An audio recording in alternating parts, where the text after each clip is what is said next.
Assalomu alaykum.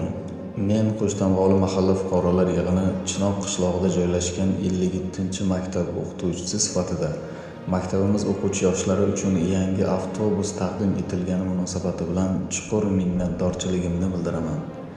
2025-yil 28-iyun kuni maktab bog'ida o'tkazilgan ushbu tadbir xalqimizning mehr-oqibati, jamoa birdamligi va yosh avlodga bo'lgan e'tiborining yorqin ifodasi bo'ldi.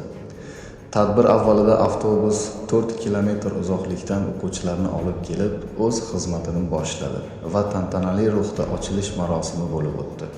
Ushbu xayrli ishda faol ishtirok etib, bir yoqadan bosh chiqarib harakat qilgan Chinoq qishlog'i aholisi, maktabimiz faxriy nuroniylari, xotin-qizlar, fidokor ustozlarimiz hamda barcha tashkilotchilarga yuksak hurmatim va samimiy tashakkurimni izhor etaman.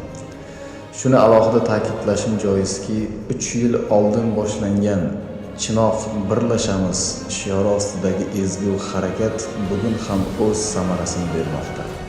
Chinoq qishlog'i aholisi bu borada doimo birdamlik, hamjihatlik va fidoyilik namunasini ko'rsatib kelmoqda.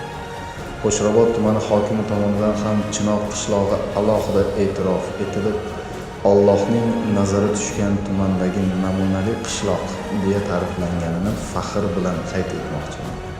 Ushbu avtobus nafaqat o'quvchi yoshlarga qulaylik yaratdi, balki ta'limga bo'lgan ishonch, e'tibor va rag'batni yanada mustahkamlaydi. Yoshlar ta'lim-tarbiyasiga qaratilgan bu kabi ezgu tashabbuslar bardavom bo'lishini tilab qolaman. Hurmat bilan 57-maktab o'qituvchisi, qishloq faoli Sharipov Bunyod Shonazar o'g'li.